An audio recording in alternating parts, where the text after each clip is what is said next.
Ladies and gentlemen, thank you so much for joining us. You already know what it is. It is the Global Review Podcast, ladies and gentlemen. And today, we have to start with a few things. So first, obviously, we will be talking about the Renaissance. Then we're going to be moving on to the Protestant Reformation. That's our most recent sect of Unit 6, as we prepare the Unit 6 Protestant Reformation / Renaissance quiz. And, of course, we have to start off with the Middle Ages. This was before all of this happened, and they had some three concrete set values. Family. You got to stay close as a familial unit. Everyone's together. Everyone is functioning kind of with the family and not much else. You don't have much of a social life other than your family, which is a little bit strange to think about at this time. Also, another big thing was protection. You needed protection. There was a lot of war. There was a lot of fighting going on. You need protection from lords, which obviously took shape in the form of feudalism. And then, of course, religion came along, and Christianity and the church was a very big thing. Now, in the Renaissance, there were some pretty big new values, and those values were swish. This is going to be a very important thing to understand for this upcoming test. And SWISH is an acronym, obviously, for SWISCH, and the first of those two S's being secularism. Enjoying non-religious values, very, very important. Because a lot of times people were so worried about pleasing God and not going to hell. So they didn't really have a lot of time to live their life the way they wanted. They didn't have time to go out, do things, explore, whatever they wanted to do. And secularism was kind of the idea of enjoying non-religious values and living your life kind of in a non-religious way. Wealth was also very important, as trading and banking increased, creating a merchant class, which is also, coincidentally enough, the sign of a successful and powerful, good society. All right, so individualism is the other. It's the I in SWISH. Individualism and their individuals and their talent were celebrated. It was all about their talent, and if they had a lot of talent, they were kind of put up on a pedestal and kind of exalted in a way. And also, it was all about, through art, was about capturing the individual human form. For studies, there was a huge value on learning and education in society, which is also a pretty cool thing. You had a lot of status if you were educated and you knew your stuff. If you knew your stuff, you could get a bigger or a better job. Like, for example, if you're a priest, you had to be able to understand and read Latin, and that required, boom, an education. Wow. That's pretty mind-blowing. Anyway, another big thing was classicism. And that was all about rediscovering old learning, like Latin and Greek culture and art and architecture was a big thing. Building things like how the Greek built Colosseums. They had amazing architecture. That was really quite something. And it was something that they wanted to emulate down there in Italy. So they rediscovered that. They kind of dug back through the old treasure troves of Roman and Greek society, and they also learned Latin, which is the language of the Roman Empire. So finally, humanism. It's about celebrating the individual achievements of humans and also being for the betterment of the human society. And those are the main values of the Renaissance. You may wonder, what is the Renaissance? It's probably something you should probably understand because it's a big part of our unit. Renaissance was the rebirth of the society that had been decimated by the fall of the Roman Empire. It was all about bringing back the empire to its old original prominence. It was a time of resurgence or rebirth for art, learning, and sophisticated culture. People had more money. There was more money flowing around. There was more trade. There was more a merchant class. There was more power, and people were just happier. They were in a better place. They had a better quality of life, and that kind of society arose again in a time period from 1400s to 1700s called the Renaissance. That's when everything was busy coming back to normal once again. So one of the main things about the Renaissance is, you may know, it did in fact begin in Italy. And one of the major reasons for that was trade. There was more trade. There was more kind of center of commerce going on there. Because the thing with Italy, as I'm sure you are all aware, it's shaped kind of like a boot. So you know what and who is passing. You can get people from North Africa, you can get people from Russia coming down. Maybe even if I look at the map, there is just kind of people from the Ottoman Empire, people from Spain, people from France. It's such a trading post, which will have more money to flow into it, and that increase the merchant class, which is, as I said before, kind of makes a society function a little bit better when they have a strong, good middle class. Also, there was a lot of power there. The papal states were there. The papal states. The Pope was there, obviously in Vatican City.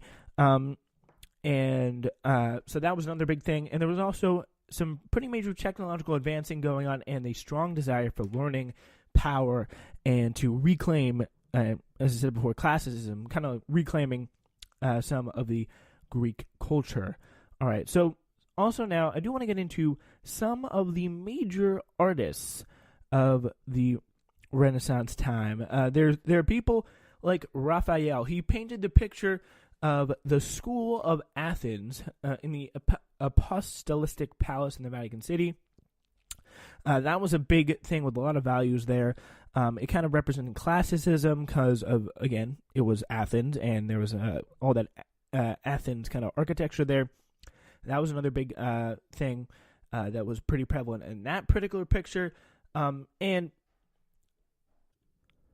of course, obviously, how could we forget Michelangelo with the iconic Last Judgment, where we have it's the one where God is reaching over, touching man, kind of representing individualism, and kind of the celebration of man, humanism also in a way, but also kind of making sure that he portrays man and God as kind of a level playing field, that God is accessible to man. They can reach out and kind of touch each other in that way, where if you're not getting what I'm talking about here, it's a picture where God is sitting on the right thing. He's reaching out and he's touching man, or a man who's sitting down on kind of what looks like a strange lily pad in a way, but who knows what it is. They're kind of just touching out there. And that is another big thing, and that's in the Sistine Chapel in the Vatican City. It's a pretty big.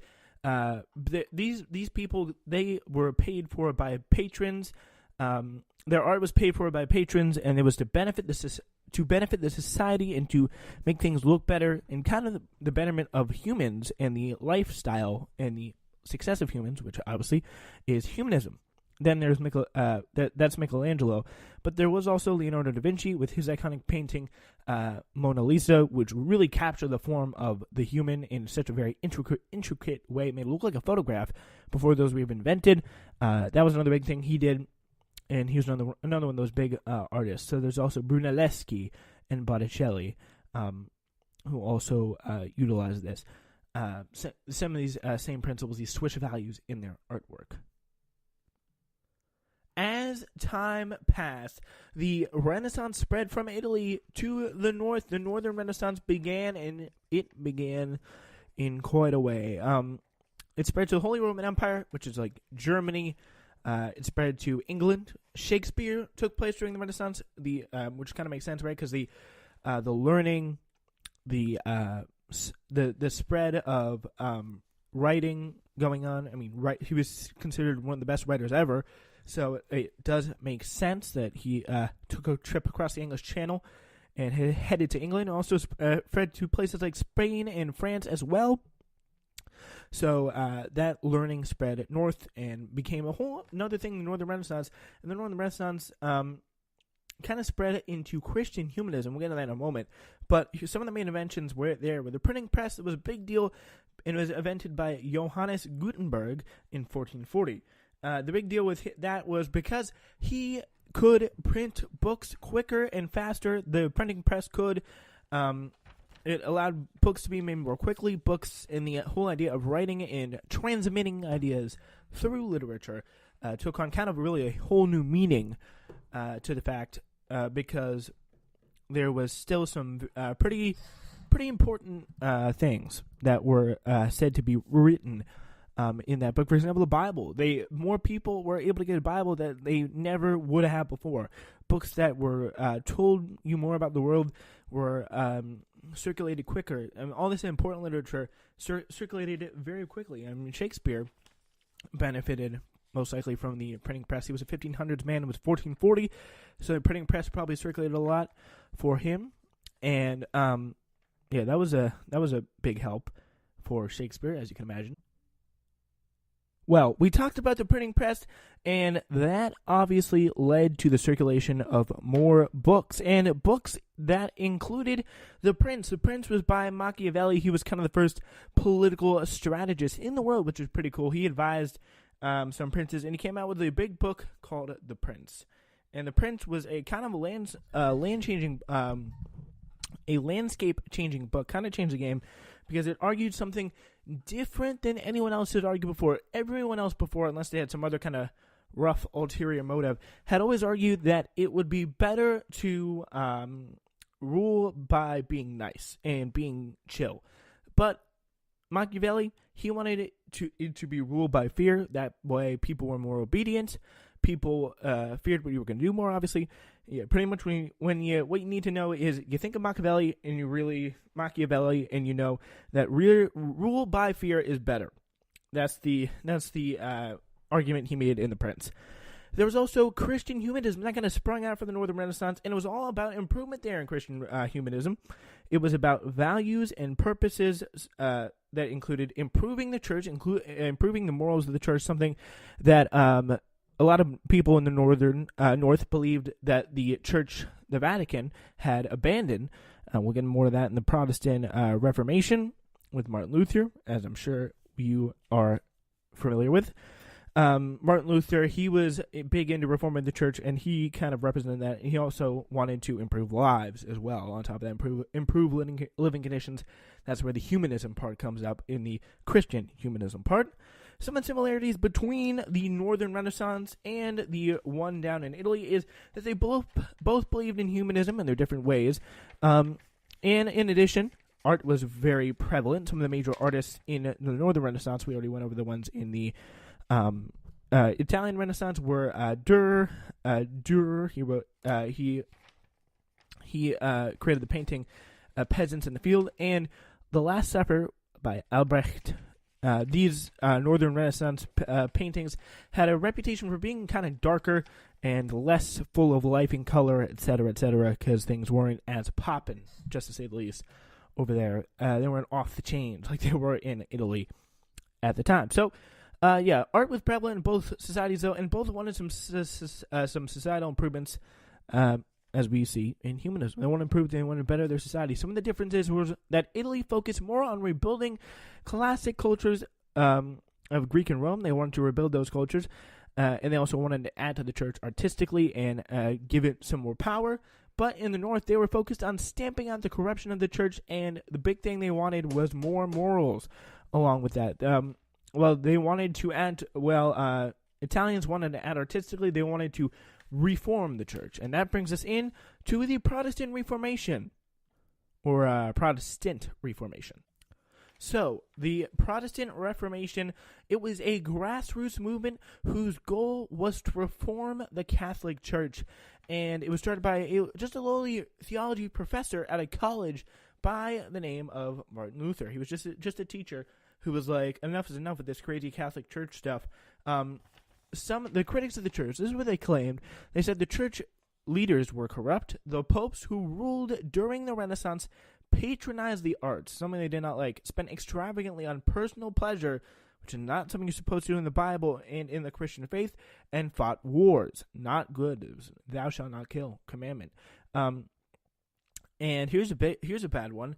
Pope Alexander, for one of them, Pope Alexander VI, for example, admitted that he had fathered several children. Not good at all. Many popes were busy pursuing worldly affairs to have much time for spiritual duties. They just weren't interested in the basic bedrock of the religion that had made it so successful in the first place. The lower clergy, they were so poorly educated they could scarcely read, nonetheless teach others to read as well. I mean, others broke their priestly vows by marrying, and some drank and gambled in a very bad way. When Martin Luther originally made his kind of pilgrimage to Rome for the first time, he saw things that he did not like, including prostitution, gambling, and that was one of the main reasons that kind of triggered his change to start this whole Lutheran Protestant movement. So after he went to Rome, he